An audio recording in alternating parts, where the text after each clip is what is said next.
Good evening, ladies and gentlemen. Welcome to Pugs' channel. Tonight, I've created a beginner's guide for Reus, a god game from Abbey Games. You start every game of Reus with a barren planet and your 4 giants. These giants are your tools with which you will shape the world for humanity.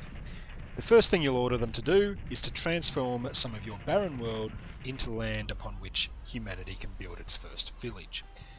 The ocean giant can create oceans, the forest giant can create forest next to any ocean, likewise the swamp giant can create swamp next to any ocean, and your rock giant can create mountains or desert. To encourage your first settler to build, you will also need to add at least one plant, animal, or mineral to the land. Your giants can build these, and they generally add either food, wealth, or tech to the space that they are built on. These are the 3 primary resources that you'll be managing throughout the game. In this example, my rock giant has created a quartz deposit. It has attracted my first settler and will provide the village with 10 wealth. Shortly after your first village settles, the villagers will begin work on one of a variety of projects. Projects give special bonuses to the village as soon as they begin construction, and these bonuses become permanent if the project is completed within time. To complete a project, you must complete the project's objectives. In this example, my village has started work on a trade post project. It provides the village with a bonus 15 wealth for every mineral within the village borders, and this bonus can stack up to 3 times. To complete the project, I need to add more plants, animals, or minerals to the village in order to raise its in-use wealth up to a total of 30 or more.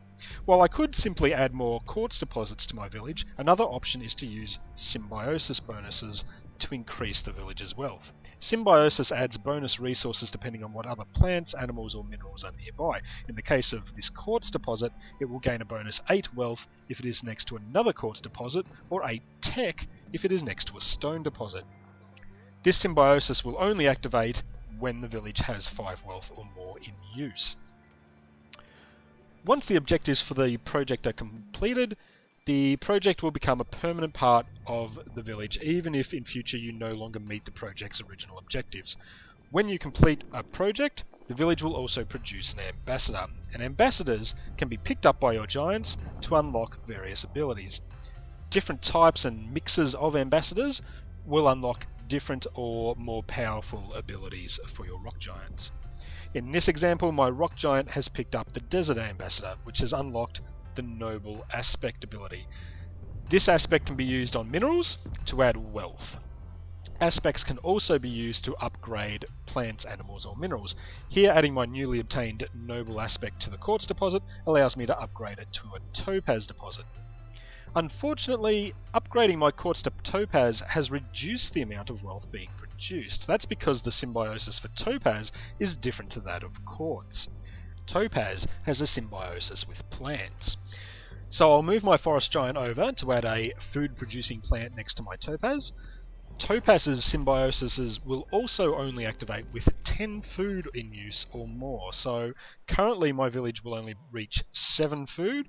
To add a little more food, I can have my ocean giant create some food-producing animals. Animals are a little different from plants and minerals in that they create food and wealth over a range of land spaces.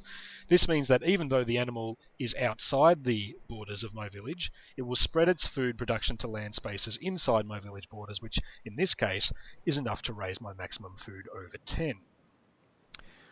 When my food in use hits this mark, the topaz deposit will activate its symbiosis and the village will gain the bonus resources from that symbiosis. And that's essentially how you play Reus. Ultimately, you're trying to provide enough resources through symbiosis, aspect, and project bonuses that you can complete project objectives so that your villagers can move on to bigger and better projects with bigger and better bonuses. It's a puzzle game. And it's a puzzle game I adore. Every time your villagers start a new project, the game is presenting you with a new puzzle. We want to build a bank, your villagers say. We only need 75 food, 75 tech, and 300 wealth, and have more golden use than any other village in the planet.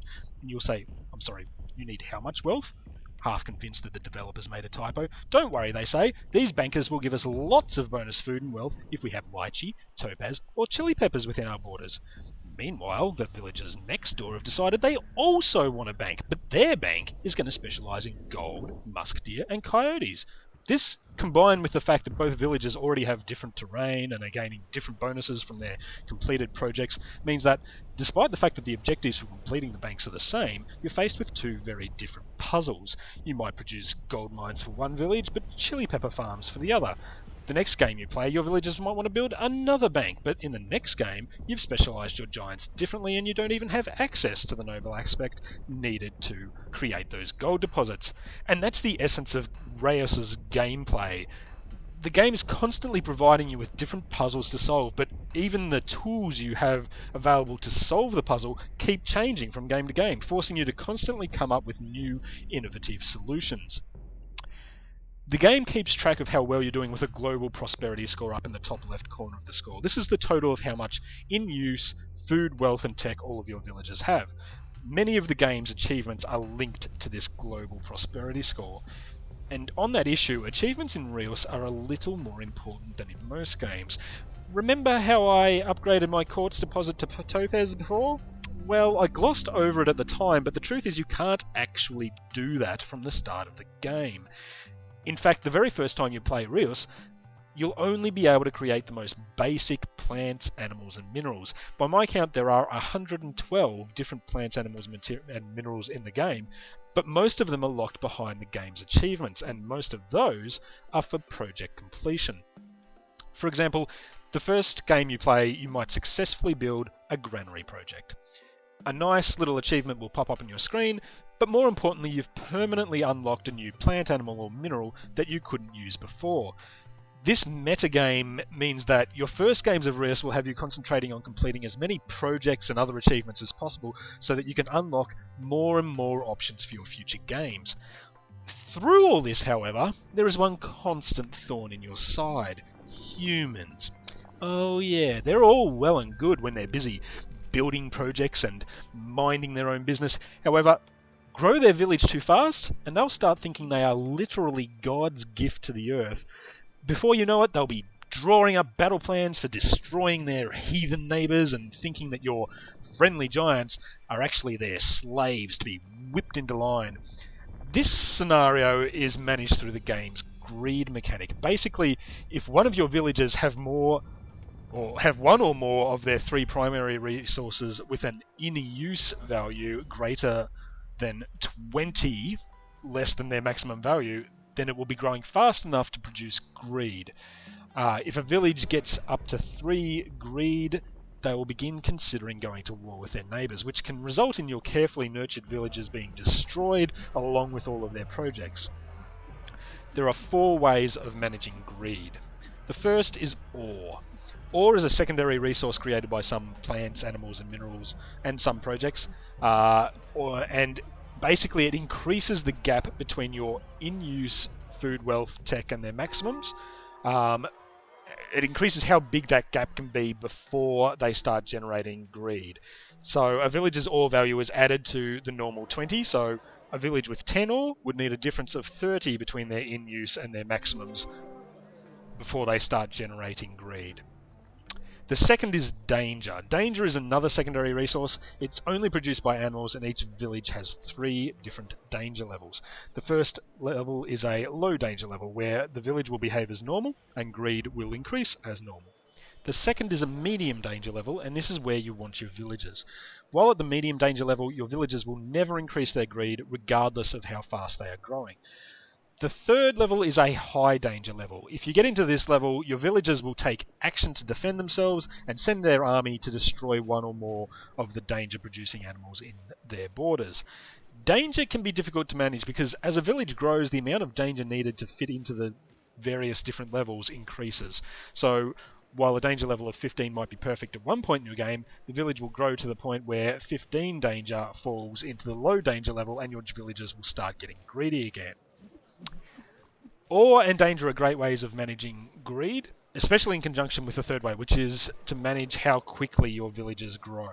The natural way of playing Reus is to send all of your giants to one village that's just started a project and proceed to upgrade the village all in one go before moving on to the next project. This usually results in massive growth that Ore and Danger alone cannot manage. As you get better at judging what you're going to need to build and upgrade in order to meet a project's objectives, you can upgrade one or two things in a village, then move on to the next village and upgrade one or two there, and so on, and keep going around until you've completed the objectives. This results in a slower growth rate, which greatly reduces the greed generated.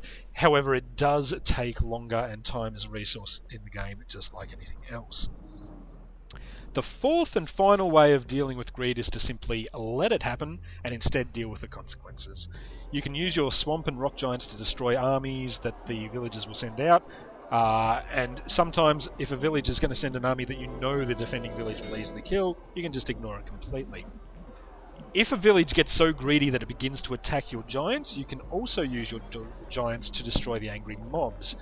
If you destroy enough angry mobs, the village will be punished into humility, and all their greed will be erased. It takes time to deal with angry mobs and armies, so this isn't the best method, but sometimes the other options simply aren't available. There is one final secondary resource in the game, and that's Natura. Natura gives bonuses to some mines, plants, and animals, but most noticeably it improves the aspects that you can give them. Most aspects will give 2 tiers of bonus: food, wealth, or tech. A base tier, and then a bonus tier if there is enough Natura on their land space.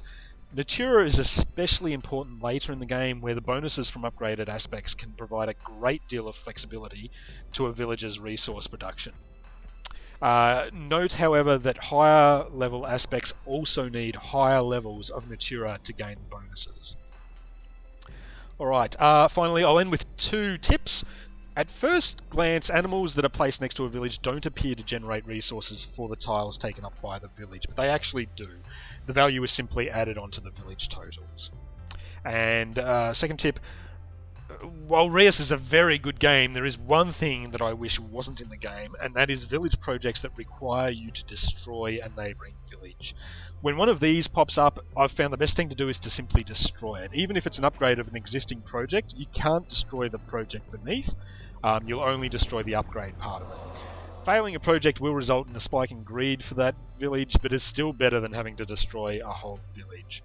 And hopefully the next time that village produces a project, it'll produce one that doesn't require you to destroy a neighbouring village. All in all, Reus was my pick of Game of the Year for 2013. It provided a rush of exciting new gameplay in a year where I was generally disappointed in the sameness of gameplay for most other titles. It comes highly recommended. Good night all.